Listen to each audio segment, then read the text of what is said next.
Hey guys, tonight we begin with a journey unlike any other. Not through life, but through the most unforgettable exits in history.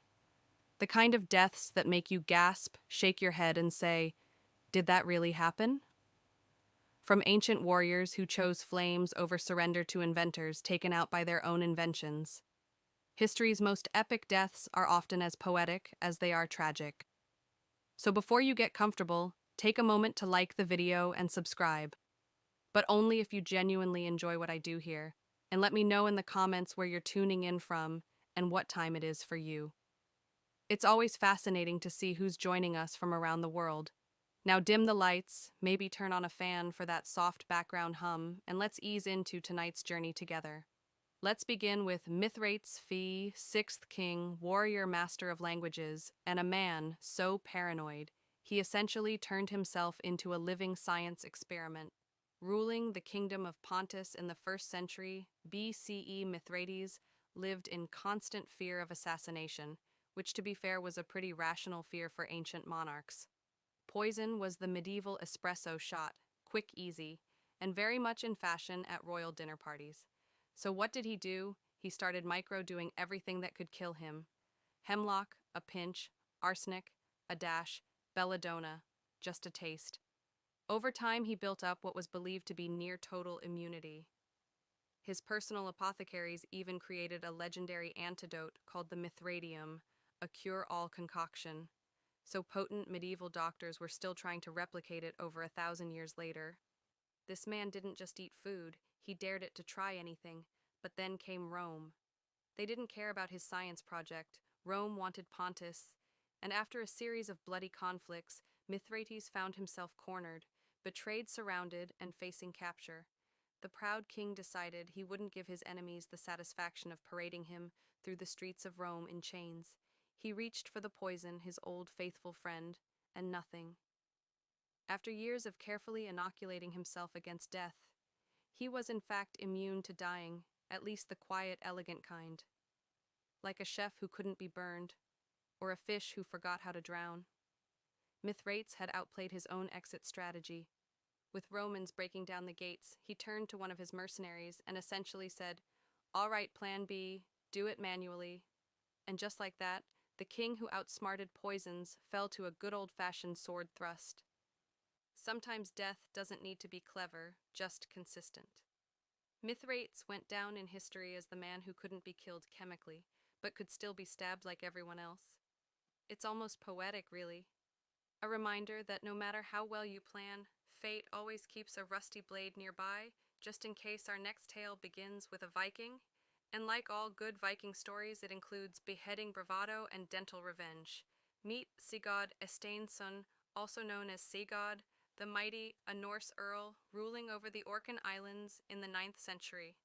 Fierce in battle, proud of his conquests, and apparently not one for subtlety.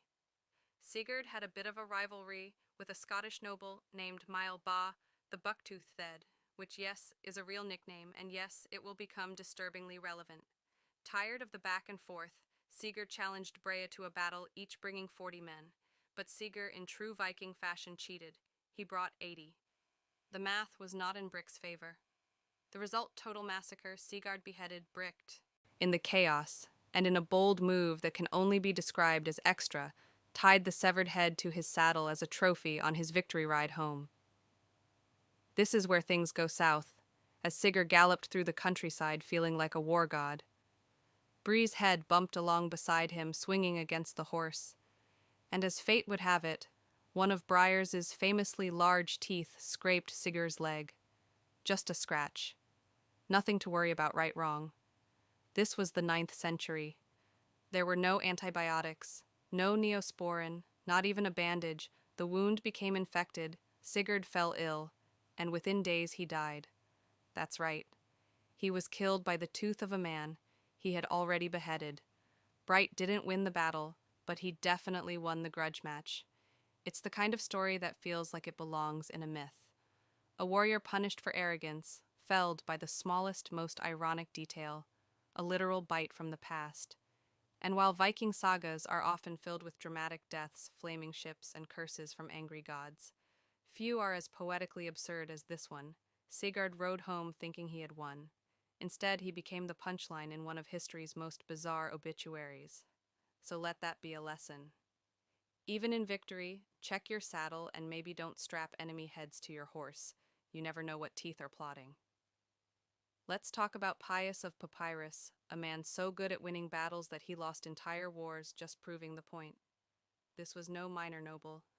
Pius was the cousin of Alexander the Great, the military prodigy and a persistent thorn in the side of Rome. He was known for Pyrrhic victories. That's when you technically win, but lose so much doing it, that you might as well have stayed home and done laundry. After years of exhausting campaigns, heroic charges, and shouting at elephants to do what they were told, Pius ended up in Argos trying to sort out yet another Greek political mess.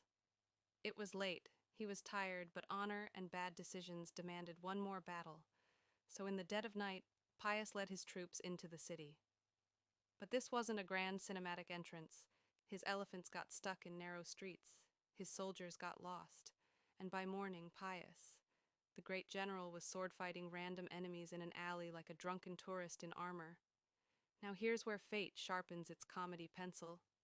Above the street, an elderly woman watched the chaos unfold from her rooftop. We don't know her name, but we do know this. She had opinions and a roof tile, and she decided it was time to participate with the casual accuracy of someone who had clearly thrown a few things before, probably at chickens, grandchildren, or other invading kings. She dropped the tile, direct hit. The ceramic shingle clonked Pius on the head. He fell to the ground like a sack of old turnips. One of the enemy soldiers, either confused or opportunistic, rushed over and finished him off. Just like that, the man who survived Roman legions. Macedonian politics and his own ego was taken out by a Greek grandma and basic building supplies. No epic final duel, no glorious charge, just a fatal encounter with bad roof maintenance. There's no statue for the woman, no official medal for best use of architectural debris in urban combat. But honestly, there should be. And Pyrrhus, he became a cautionary tale. A reminder that no matter how big your army is, gravity always wins. Next up is Grigory Rasputin, the Russian mystic healer and beard enthusiast, whose death has become the gold standard for overkill. Now, Rasputin was a problem not just politically, but cosmically. He was like that one guy at a party who won't leave, won't stop talking about his spiritual visions, and has somehow hypnotized the host's wife and all her friends. Only in this case, the host was Serena Alexandre of Russia, and the party was a crumbling monarchy. Naturally, the Russian nobility wanted him gone politely at first, but Rasputin didn't do subtle, so they moved on to murder. Plan a poison. They baked him a cake and poured enough cyanide into it to take out a village. Rasputin ate, it smiled and asked for more. At this point, someone probably started sweating, so they moved to Plan B, shoot him, which they did in the chest. Rasputin dropped success. They leaned in to confirm bad move. He sat up like a horror movie villain and started yelling. This is the part where someone definitely screamed and dropped a glass. So Plan C, shoot him again multiple times.